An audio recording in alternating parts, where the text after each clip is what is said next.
Dino Crisis released in 1999, and it's a hit. The title successfully blended the gameplay of Resident Evil with the suspense of attacking dinosaurs. Dinosaur Resident Evil means that we should get a sequel. OG Resident Evil had 2 sequels at this point already, so another one coming out the following year means that it's a shoo-in to be successful.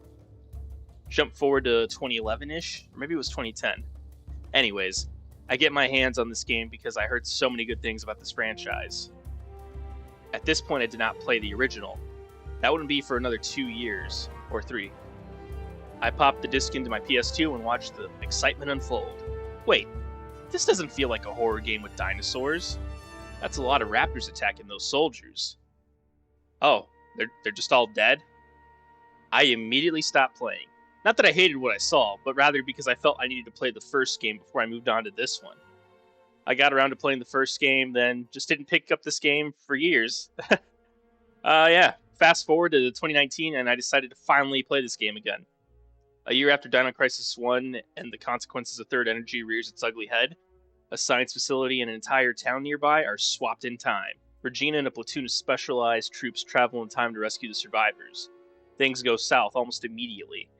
They really didn't waste time having all those dinosaurs kill off the non-main characters, did they? This kind of thing really irks me in fiction. When any type of armed force gets obliterated by enemies that will barely offer resistance by the heroes. I can't lie though, that was a fun cutscene, but wow, was it different from what the first game offered us?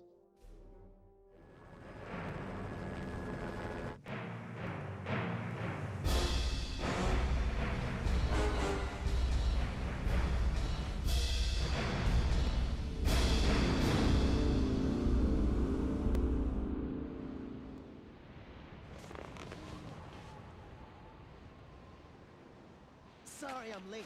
It's time. Let's move out.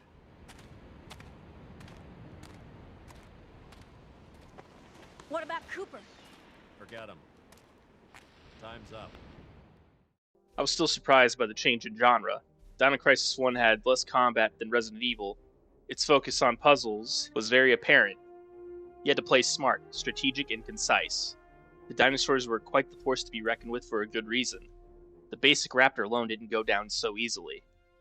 Taking down raptors with shotgun was a much smoother experience this time around. I guess we swapped out those low velocity rounds for some real buckshot. There's a point system for killing dinosaurs now? It's night and day differences between these two titles. Oh, and another point of difference, the protagonist switch. Secret Operation Raid Team member Regina is present from the start of this adventure, but you don't control her right away. Instead, we have TRAT, Tactical, Reconnoitering, and Acquisition Team, member Dylan. Dylan's a bit of a foil to Gale from the last game. Both are tall blonde leaders to their respective units, whereas Gale was a stubborn, dutiful, intrepid, candid killjoy. Dylan is easier going, except for how both our heroes will butt heads.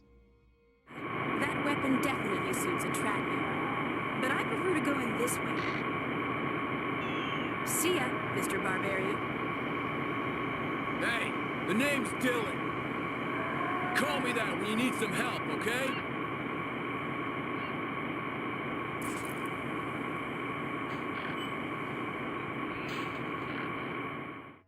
Don't worry, Regina won't be a bit player in this narrative. This actually stopped me when I first got the game. I felt like I needed to experience Regina's story before I continued as someone else. I'm glad I did because oh boy, that would have made me do worse than Dino Crisis 1. In case you didn't notice, the backgrounds are no longer 3D.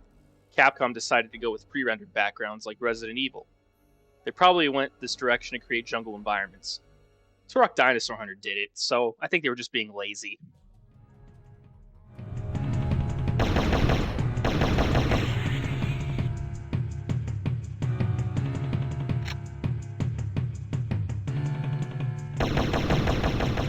The lead up to your first save point was a pretty fun way for Capcom to show off how much more action-based this game is going to be. Going between sections of the game world shows how many points you earn. If you don't get hurt while having a combo going, then you get rewarded bonus points for no damage. These points can be spent at the save stations. You don't need me to explain the saving part. But the shop is what's really nifty. Ammo is no longer picked up in the game world like in Dino Crisis 1 or Resident Evil. Instead, you refill it at these stations.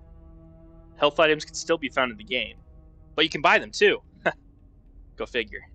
You can also buy new weapons too. When refilling ammo, you have the option of expanding your ammo reserves, or just simply refill it. I'm not sure how I feel about the weapons feeling more like arcade guns instead of real-life firearms. 100 shells fitting inside a Spaz 12 that can be upgraded to hold more. Whatever. I'm not going to sweat it. That's not the only change to the weapon sandbox. You have a melee option now. Yes, that machete wasn't just for cutscene usage. You can slash raptors with it. No clever girls for Dylan today. I could not imagine doing this in Dino Crisis 1. That would have been suicidal to run at a raptor. They have sharp teeth and claws. Change can be good. Remember how that army cowboy shot a rocket at a T-Rex? He's back with a vengeance. That's a load of baloney. A rocket to the face is going to kill a T-Rex. Okay, fine. It wouldn't be as exciting of a story, but I guess this isn't a game for realistic dinosaur deaths. I don't know if you can fight it, but I'm smart, so I skedaddled right on out of there. Moving on. Dylan gets stuck in a room. He calls Regina for help. You can cut this belligerent tension with a machete. Somebody answer me. David. Regina. Over. This is Regina. Over. Regina, I'm trapped. I'm at the military facility. I need your help. Over. Did you swing your precious machete around? Well, I guess I can help you out. Over. Good, okay. I'll put a key in front of the door as a mark. Don't let me down. Over and out. Yay, you can finally play as Regina. See, that wasn't that long of a wait. Regina starts off with a pistol again. Really, Regina? You couldn't bring a bigger gun? Oy. So much hate, girl. Oh, look at that. She has a melee option. A stun gun. That's not a stun gun, that's a stun baton. Anyways, the pistol isn't bad. It gets the job done taking down velociraptors. The stun gun is effective at stunning the raptors. Good. I would hate if it was useless. The dinosaur selection of the first game was rather limited. This game ups the ante for the dinosaur selection. Allosaurus makes its appearance. Nope, not fighting that thing with what I have. I'll get back to that in a bit. An interesting direction the game takes is that we have human enemies impeding our progress. You don't get to fight them though, it's completely narrative based. Regina captures one of these guys and surprise, it's a girl! She looks pretty young. I'd say 16 or 17, but that's not important right now. Let's go back to the waiting Allosaurus. A lesser game would have given the player a sniper rifle or rocket launcher to deal with such a big boy. But how about a flamethrower and a firewall? I would not have thought of doing this as a game designer, but hey, Capcom. They know how to make things interesting, to say the least.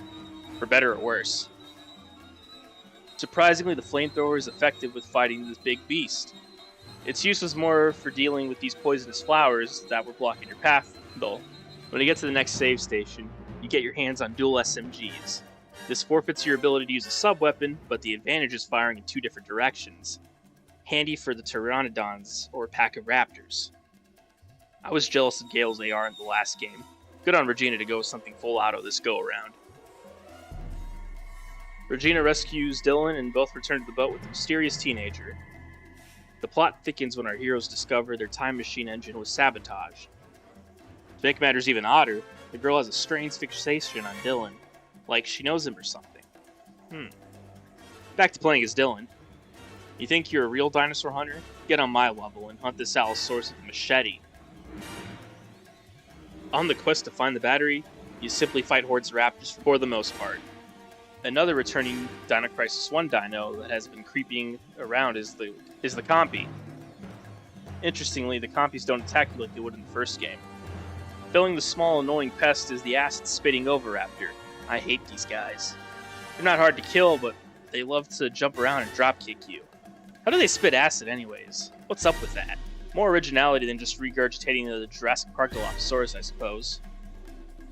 Going back to the Compies, one steals your card so you chase after him. First time I played it, I hated this diversion, but I must admit, it's pretty funny to me now. I'm just glad these guys aren't venomous like in Jurassic Park.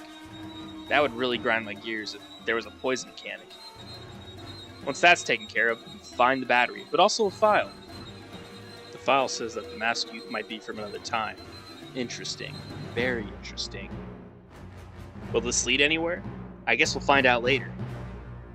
Back to the fun of slaying dinosaurs. If you rack up a combo of 20 or more, you unlock a fight with the blue raptors. I think they're tougher than they were in the first game. I put so many shells and firewalls into them, then I switched to the new gun I bought for Dylan earlier, the solid cannon. It's a powerful short-range gun that fires a deadly beam of vibration. That's how it's described, but I'm not into the field of energy weapons to tell you if this is possible or not. I don't know how fast it would have handled the blue raptors, but it handles the regular ones super fast. With Dylan back on the boat, Regina informs him that their guest has escaped. Dylan also mentions what he read in the files. While Regina might not respect Dylan's intelligence, it is on display here with him having read the files that brought up the possibility of these masked youth being from another time. They move on from that info to go to a new location in their boat. Just when he thought it was safe to go back in the water, bam, marine reptiles. Plesiosaurus makes its grand debut. However, will they deal with them? Like any good old-fashioned action video game, we get a turret section. These plesiosaurs are really pissed at us. You would think after the first few died, the rest would scatter. But look at that, pteranodons joined the fray. Not realistic, but neither is time traveling to fight 6-foot raptors. This is awesome. I'm loving how this adventure is turning out. With Regina back in our control, the shop comes bearing gifts. The dual SMGs were fun, but how about we try a bit heavier duty? The heavy machine gun is amazing. It shreds through these plesiosaurs like Swiss cheese. Absolutely delicious. The pteranodons get in on the action too. Boy oh boy, it's a bad day to be a flying reptile. Oh, and a side note, I also brought the rocket launcher. But why waste it on these small fry? It's nice to have just in case. That stun baton isn't just for the doors, but also some puzzles like this one.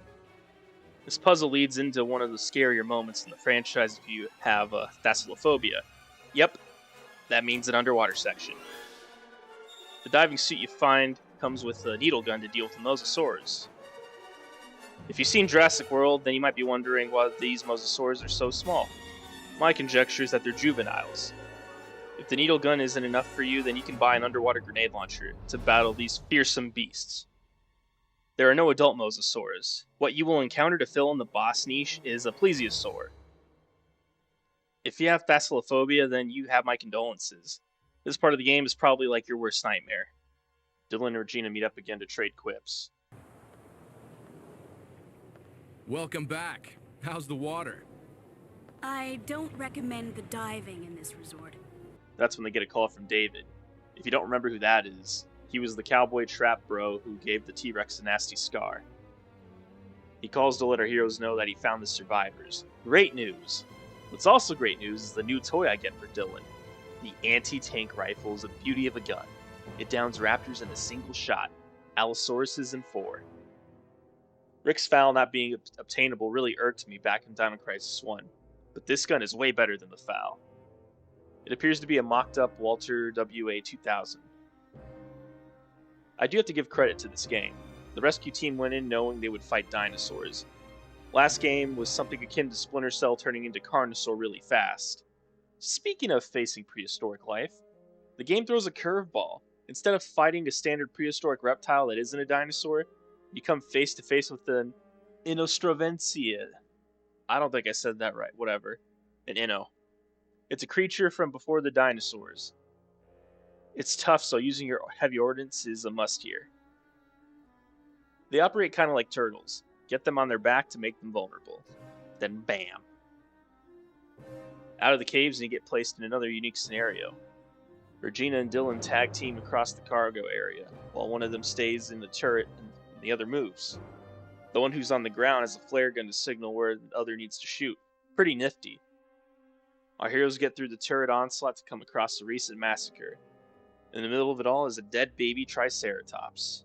The file we just read said that doing something that stupid will enrage the parents and have them on the warpath.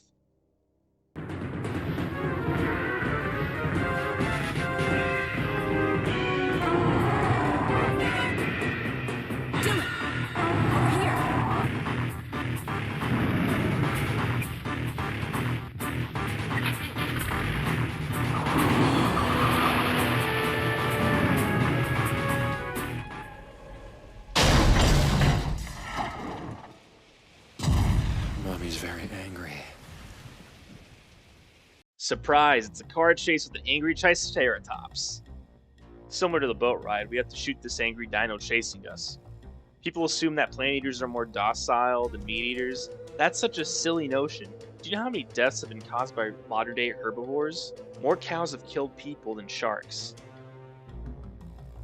Those 3 horns aren't just for show. The trike is on the warpath to strike the car. But wait, there's more! It's not 1 trike chasing you, it's 2! Daddy-O and Mama Mia are some tough customers. I'm going to bring this up that realistically this turret would have definitely killed these 2 Triceratops. Unless we can bring these animals back to life and learn they're bulletproof, it's a bit silly that these 2 creatures can tank multiple turret shots like that. That's the logical part of my brain being bothered by this silly detail. The fun-loving side thinks this is such an awesome chase in the jungle. It kind of reminds me of the OG Jurassic Park arcade game with the rocking scene.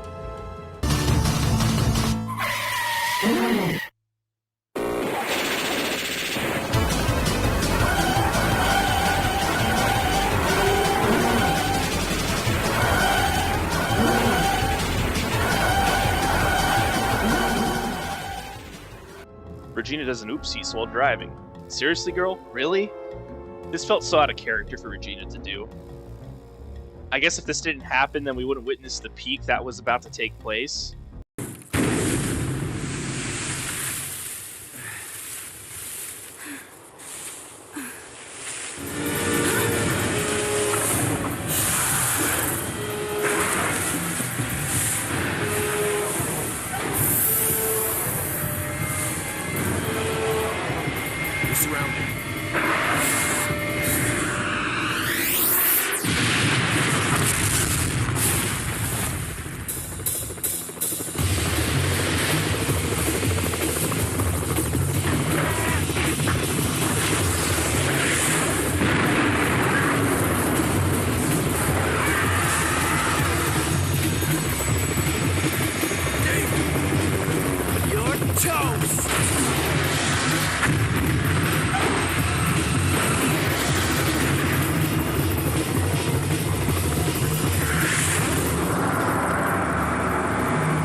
Yes, the trap bro comes in clutch with his helicopter. Woohoo! What's not woohoo is our heroes is discovering that the last survivors at the town were just killed moments before we got there. On top of that, the chopper David was piloting appears to be destroyed. I find this very frustrating for a number of reasons. I like rescuing innocents in games, so them dying off screen when we were so close really strikes a nerve for me.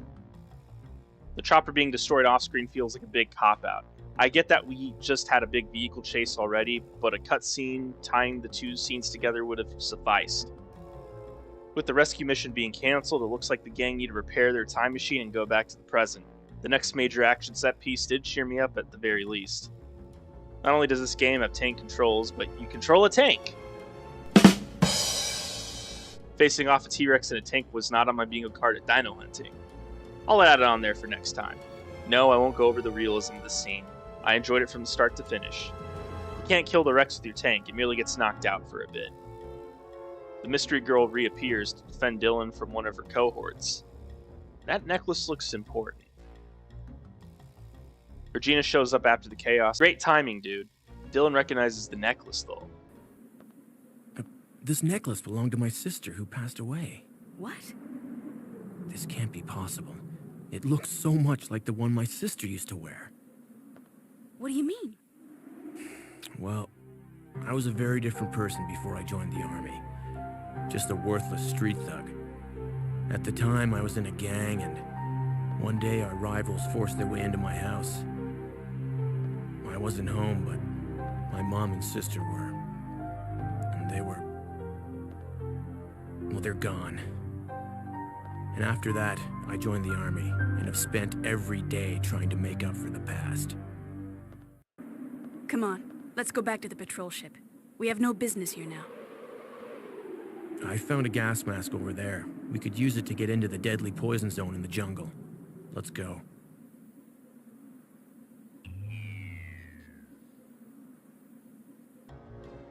That's really tough. I can relate to losing a family member. Thankfully, it wasn't the same circumstances. Still, Losing a sister is never easy. This necklace means that this girl's connected to Dylan. Enough emotional baggage. I love gunning down hordes of raptors with a machine gun. 22 years before Jurassic World Dominion did it, Dino Crisis 2 has a T-Rex vs. Giganotosaurus showdown. That thing is huge. It dwarfs the Rex like Arnold Schwarzenegger standing next to Danny DeVito. You thought Rex in the first game was bad? This Giga made the Rex in this game its afternoon snack. I honestly feel bad for the Rex. I know it was trying to eat us and all, but still, there's a moment of respite from the tense escape from these two giants. It's quickly over when the Giga wreaks havoc on the building systems. Boss battle time. Instead of a traditional shoot the dinosaur battle, the game offers an alternate solution. Light the gas with your stun baton. Pretty creative. If you're curious, no, the launcher doesn't do any damage. It's an environmental boss battle through and through. You stop the missile launch, but the Giga wakes up from its nap. No surprise there. Regina makes a mad dash escape from the burning building, with plenty of prehistoric beasts to fight. Let me talk about the Giganotosaurus a bit. Not so much about the dinosaur itself, but rather how it was used in this game. Dino Crisis 2 predates Jurassic Park 3, yet it did the same thing that Jurassic Park 3 and all the sequels did. Introduce a large theropod that rivals Tyrannosaurus Rex, usually said Rex losing to the new theropod. In Jurassic Park's case, 2 of the sequels would have the Rex win with outside assistance. It's funny how that works. I still remember being a kid in 2001 with how hyped up the Spinosaurus was. When he...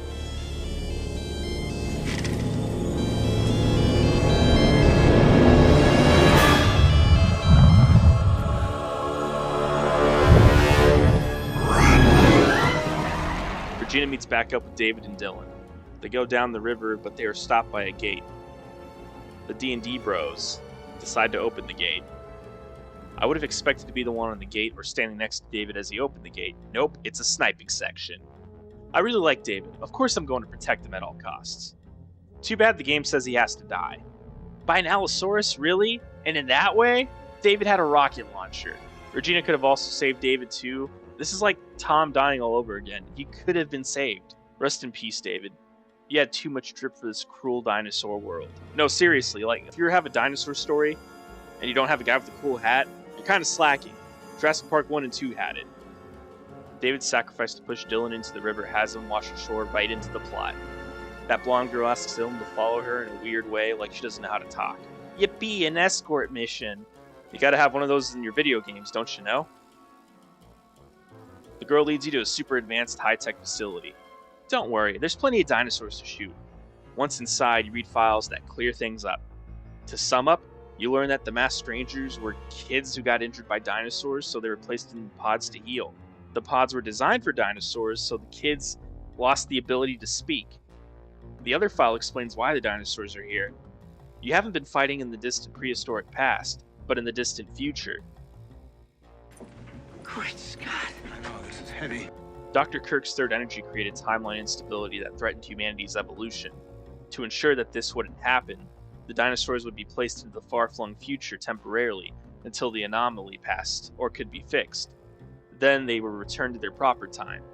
In case that wasn't clear enough, an old man hologram that knows Dylan pops up. Welcome, Lieutenant Morton. A hologram? How does he know my name? There's not much time left, so I'll explain it short and simple. On August 10th, 2055, our Noah's Ark plan became successful. Year 2055? What's he talking about? To save the dinosaurs, we transferred the dinosaurs to this time, 3 million years ahead of our time. What? 3 million years? Then you're from...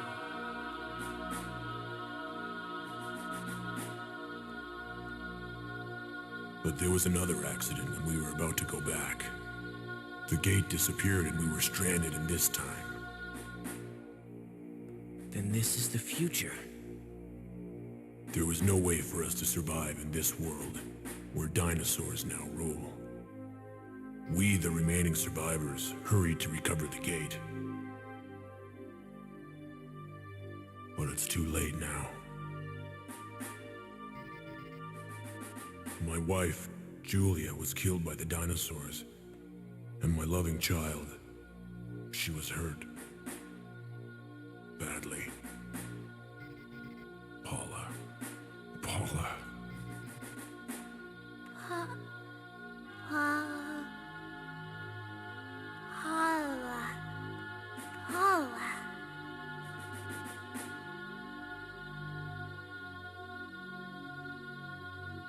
Paula? Is that your name? Papa. My only mission now is to protect my group. I have kept Paula and the other children safe by putting them inside life support chambers.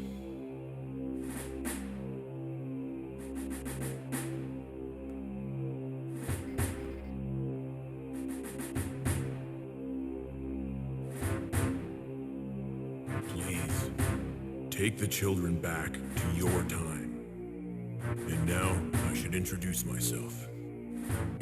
I am former Special Forces Trad member, Colonel Dylan Morton. What? You're myself in the future?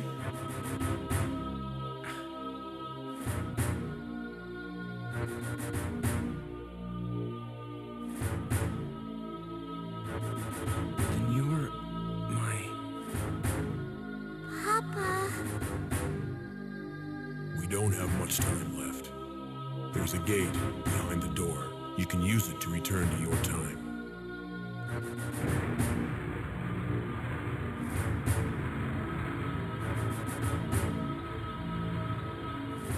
The gate is not complete yet.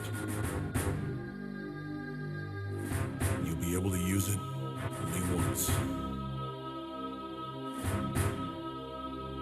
Please, say hello to Regina for me. I'm counting on you, Lieutenant.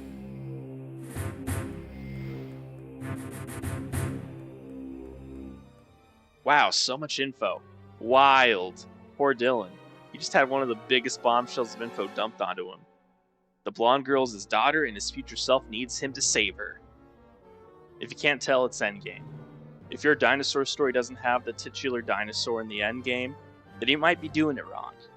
Yes, that means the Giganotosaurus has returned. This bridge section is the only time that I've game overed in my entire life in this game. It's super annoying having to run while it chomps away at you. I guess you have to just run for it. Once you're past the bridge, you just flip some switches while keeping the beast at bay with the launcher. I hope you have the strong sunglasses because the light show is about to be bright.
I agree, Dylan. Whoa.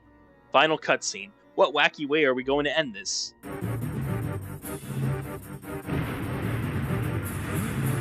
Regina! Are you alright? Yeah, we don't have much time left. Let's use this gate and get out of here. Whoa!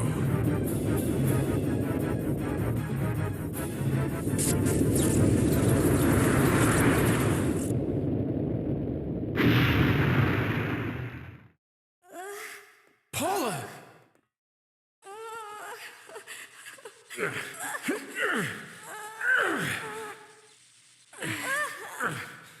No! No!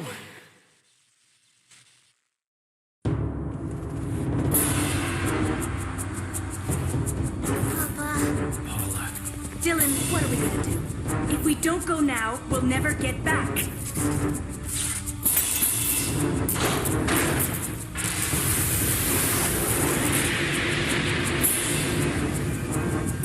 Regina, the gate is open. I know you don't want to, but you have to go back by yourself. I won't leave Paula. Are you crazy? Just go, please. You have the third energy data, right? When you get back to our original time, use the data to learn about third energy. Then build a perfect gate and come pick us up for the last time. Dylan. I will. I promise. Final warning. 10 seconds to detonation. Don't forget, you still owe me one. Well then, you better get back quick.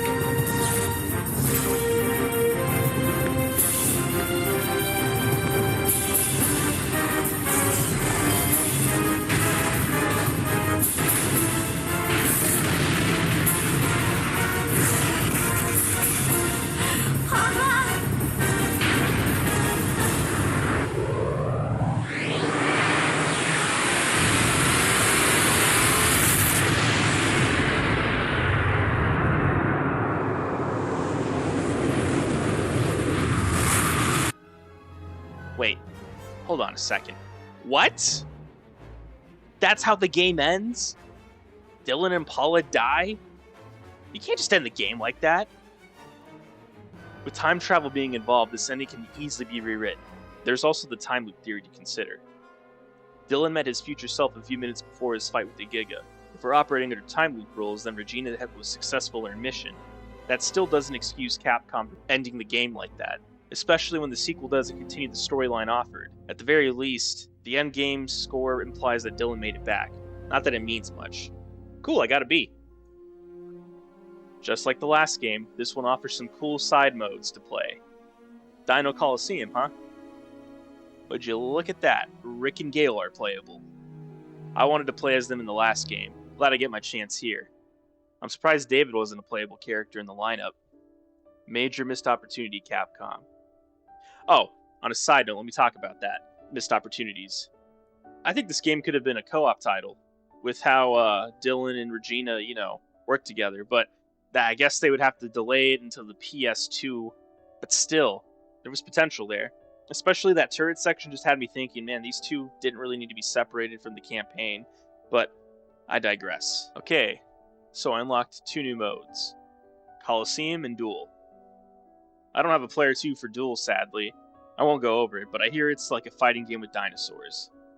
Coliseum is similar to Operation Wipeout from Dino Crisis 1. You have to kill all the dinosaurs to win. Instead of going through a game environment, it's all a digital playground. Okay. Anyways, I tried my hand with the raptor first. Controlling the raptor is a bit complicated, to say the least. No matter what character you pick, the enemies will be the same. I mention that because I didn't get very far with the raptor. Those stinking aloes got me. I moved on to playing as Gale. I really like Gale even if he's a bit of a jerk. In another strange choice by Capcom, they gave him a flamethrower. That gun doesn't really scream Gale. His alternate gun is the anti-tank rifle, huh? I was hoping they'd give him his loadout from the first game. Granted, he only had one gun, but the AR pistol was the style. At least he's playable. Capcom could have just left him and Rick out in the dust from the first game. The anti-tank rifle gets to shine with the Allosaurus in the final T-Rex boss. I feel sorry for players who blew their ammo on the pre-Dino beasts.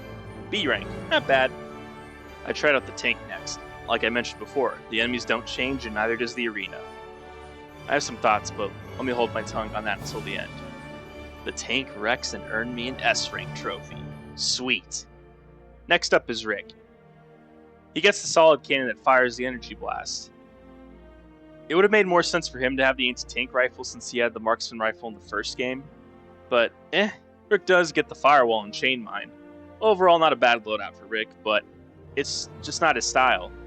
Dylan and Regina have what you expect them to have from their main adventure. Dino Coliseum's a fun little time waster, but I feel like this could have been more. I just want to preface this by saying I do love this game. The criticisms I'll go over does not mean I hate this game. I'm throwing this out there in case you think I walked away from this game hating it. Okay, cool, with that out of the way, here's some problems that I have. For starters, parts of it feel rushed. I mentioned earlier that the chopper suddenly being inoperable felt out of nowhere. Then there's the ending. Instead of simply riding them getting home, Capcom ended it on a huge cliffhanger. I bet it was to drum up excitement for the next installment. That did not age well at all. This game came out a year after Dino Crisis 1. I understand development times were shorter then, but I wonder if this game was rushed. It would explain the bare-bones Dino Coliseum and ending. The first game had 3D environments, this one had pre-rendered backgrounds. Some might enjoy that more, so to each their own on that one. The story would be followed up by an obscure PS2 light gun game called Dino Stalker. It has its own self-contained story, minus Paula being in it and Dylan helping. It at least confirms their survival. You would think that Dino Crisis 3 would follow up on that previous title, but no, instead, it is set in space with mutated dinosaurs swarming a spaceship. That sounds right up my alley personally, but I understand why it would turn many away. I'll review that one for myself after I play and beat it. Even with these problems, I would still recommend Dino Crisis 2 for dinosaur fans out there. I would recommend it to action game fans as well. Not horror fans though, this one's quite the departure from the horror of Dino Crisis 1. It's been 25 years since its initial release. We still don't have an abundance of AAA dinosaur games. Thankfully, GOG has brought these games back for future generations to enjoy or learn from. Here's hoping that Dino Crisis gets a resurgence. Republic Trooper 125 signing off.